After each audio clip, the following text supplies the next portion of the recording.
नमस्कार. गेल्या काही दिवसापासून आपल्या मतदारसंघामध्ये नगर तालुका आणि श्रीगोंदा तालुक्यात सुद्धा अनेक ठिकाणी अतिवृष्टी झालेली आहे आणि उत्तरेला जास्त पाऊस झाल्यामुळे याचा पाण्याचं अनेक ठिकाणच्या नद्यांचं ओढ्या नाल्यांचं पाणी सुद्धा वाढलेलं आहे. दळणवळण सुद्धा काही ठिकाणी अडलेलं आहे. कालच आपण व्हिडिओ कॉन्फरन्सिंगद्वारे श्रीगोंदा तहसीलदारांची, सर्व अधिकाऱ्यांची, त्याचबरोबर नगर तहसीलदारांची, BDOंची, सर्व अधिकाऱ्यांची आपण बैठक घेऊन पंचनाम्यांचे आदेश दिलेच आहेत.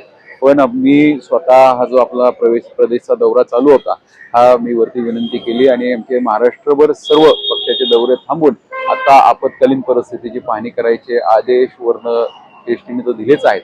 तर या अनुषंगाने मी मतदारसंघाचा दौरा सुरू केलेला आहे आणि आता हा जो प्रदेशचा दौरा चालू होता हा थांबून आज संध्याकाळी मतदारसंघात मी ज्या ज्या ठिकाणी अडचण झालेली आहे किंवा जिथे गरज आहे अजूनही त्या ठिकाणी पोहोचणं गरजेचं आहे. प्रशासन तर पोहोचत आहे, पण प्रशासन कुठे पोहोचलं नसेल तर माझ्याही संपर्क साधा त्या ठिकाणी प्रशासनाबरोबर मी पण नक्कीच येण्याचा प्रयत्न करेन. धन्यवाद.